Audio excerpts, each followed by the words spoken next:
आसंता सप्ताहक पर्यंत शीत नहीं। 23 बेलू अधिकांश स्थान में दिनर तापमात्रा सर्वोच्च स्थल को टपिजिब। सो फ्रेंड्स चलतु आज विशेष खबरटी को जानिलबा।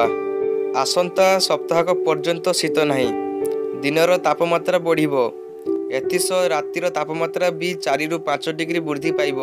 23 तारीख बेलू अधिकांश स्थान में दिनर सर्वोच्च तापमात्रा 35 डिग्री टपिजिब। उपकूल अभ्यंतरणीय और पश्चिम ओडिशा रे एभली स्थिति लगी रहिबो। एहा परे पश्चिमा वायु प्रभाव में उत्तर पश्चिम ओडिशा रे कुआपथर वर्षा होबार आशंका रही। एहा द्वारा रातिर तापमात्रा किछि परिमाण रे ह्रास पाइब बोली आंचलिक पाणीपाग विज्ञान केन्द्र पक्षरु पूर्व अनुमान करा जायछि। अन्य पक्षरे गतकाली उपकूल ओडिशा समेत केतेक स्थान रे पाग कहला रहिथिला। पश्चिम ओडिशा रे अधिकांश जिले में दिनर तापमात्रा पुणी थे 30 डिग्री टपि जाइछि।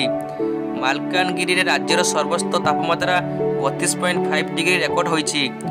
सर्वनिम्न तापमात्रा भी बढ़ी।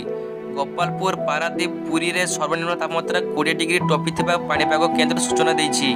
सो फ्रेंड्स यह थिला किछि आजिर विशेष खबर। सो वीडियो को गोटे लाइक करंतु, ता सहित वीडियो को शेयर कर दियंतु एवं आगो को जदि आपण एमिति खबर पाया चाहती तेबे चैनल को सब्सक्राइब